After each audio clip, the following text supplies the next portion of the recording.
What's up guys, Dr. Mo here. So I'm going to show you this video and I think, and we're going to get into some discussions about this in just a little bit. I think it is powerful because as physicians, we're often caught in not a continuous care of a patient, but a very fragmented model where one patient sees us, they've seen multiple other people, they've tried multiple other things, they have certain fears and they don't always come out.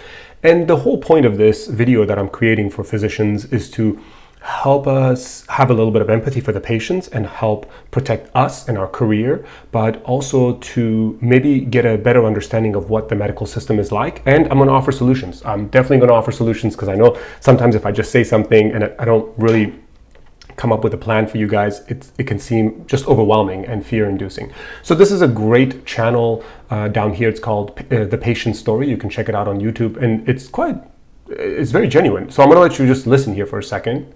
And then that was all he decided he needed to know, that I was probably just crazy, grieving,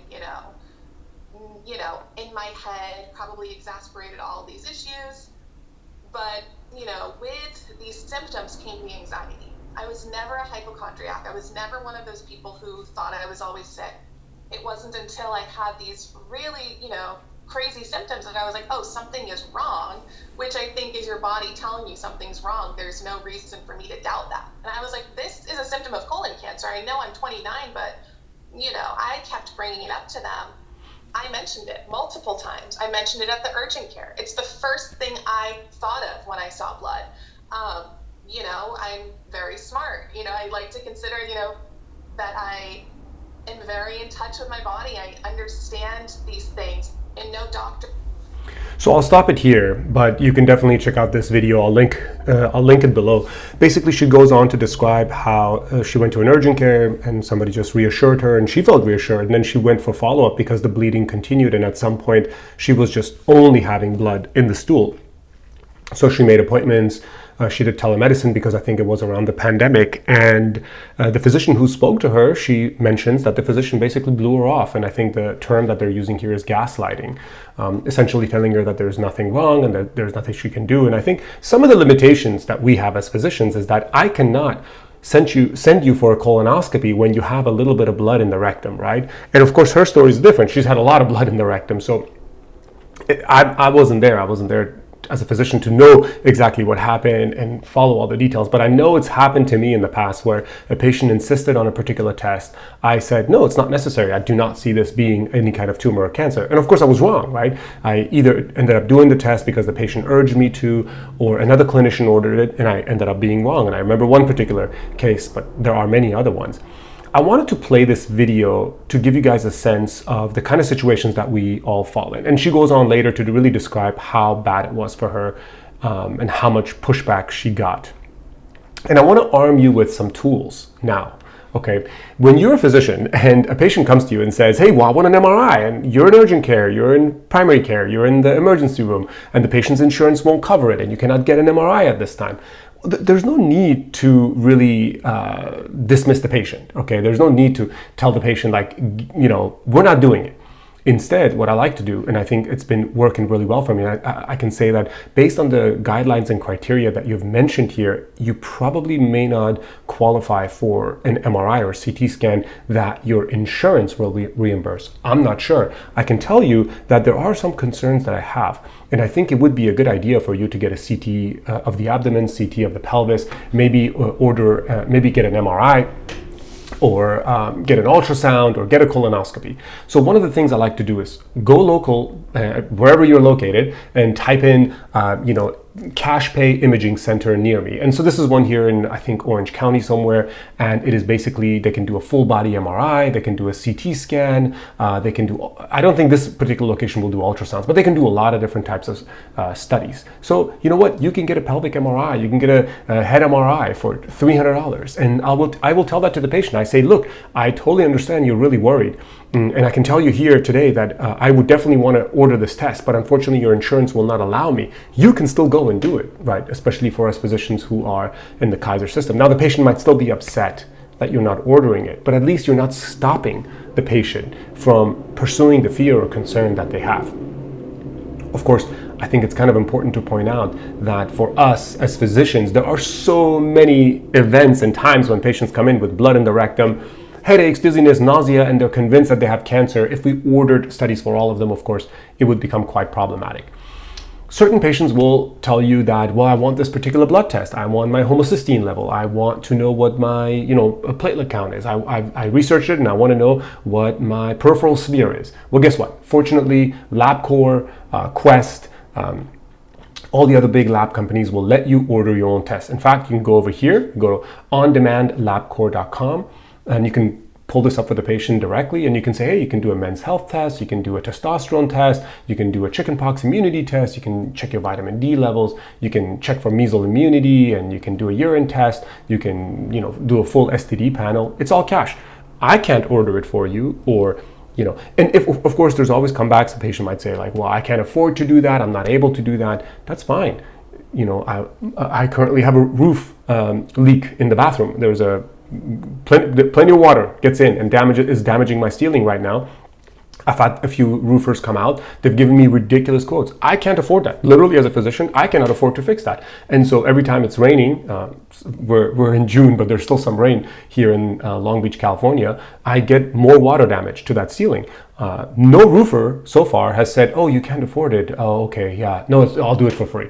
Or we'll go ahead and do it anyway. No, that's not the way the world works. It's not the way the system works. But some of them are more empathetic, right? They might say, listen, I know you can't afford this section of roof getting replaced. I can patch it for you in the meantime. I really don't think it's a good use of your money because you're going to still pay $2,000 and it's probably going to break down within a few days of sun.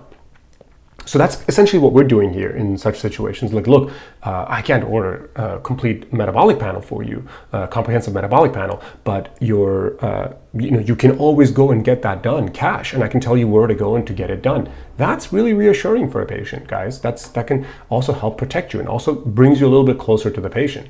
So other things that classically, in this situation, right, this patient is calling her insurance and calling different physicians, and they're all telling her no, and they're gaslighting her. Well, the option would certainly be just to go to a cash pay location and request the colonoscopy or the CT scan or the MRI.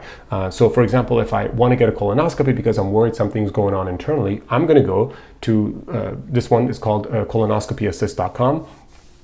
They list different facility locations where you can get an endoscopy, colonoscopy, you can do different types of cancer screening, etc. And honestly, that is an incredible tool for a patient to have because they're afraid and you don't know their exact, I mean, obviously if it's your own patient, it makes sense, but if you don't know the patient, why stand in the middle, right? And add that stress to yourself. We're not know-it-alls, right? Here's another good one. I like to bring this up for patients. So it's by Sidecar Health. I think it used to be called something else in the past, but essentially you can just get some ideas. For example, a patient's convinced they need that ACL repair, and if they don't, they're going to have further complications in the future. They believe that they should have their tonsils removed, and they don't know what to do. Well, here are some cash prices of how much it will cost to get a tonsillectomy. It will break down exactly what office visits are, lab tests are, the anesthesiology fee, the general surgeon fee for the office visit, the surgery center fee, etc. And it will break it down, and they can go and search out. They can call up different offices and say, hey, look, this is the price I found. Would you be able to help me with this? And it's broken down by different states, so they can get a good sense of what would be necessary if they had to pay for it themselves. And there's even assistance. A lot of offices now have payment plans that you can do to help with these kind of surgeries. And these kind of care calculators are incredible because it's like there is no more discussion back and forth. Like, hey, this is what it costs, and it seems like your insurance doesn't believe it's necessary and they refuse to pay for it. I can't force your insurance to do anything. I'm a physician. You're telling me that you've gotten multiple tonsillectomies, tonsillitis episodes, and you want your tonsils removed. I'm telling you these are the places you can go to get that done, and that's pretty powerful. They can even fill out quotes and get individual quotes from different surgeons. This is pretty powerful, and this is a good tool to share with your patients in the office, in the exam room. Now, these are much more powerful, in my opinion. So whenever, sadly, in medicine, sometimes when you kick the can down the road, it does solve a few key problems. For example, this is Johns Hopkins telemedicine. The patient can come here, they can book an appointment, and guess what? They can see a geneticist, they can see a transplant consultant, they can see a pulmonary doctor, and they can get their own consultation. They can get their own opinion from a pulmonologist. The patient's convinced that they have pulmonary aspergillosis and they're being misdiagnosed by me or my team. And so I can say, it's certainly possible. I might be missing something. Why don't we go ahead and have you be seen by somebody who's an expert? And so I can refer them to Johns Hopkins.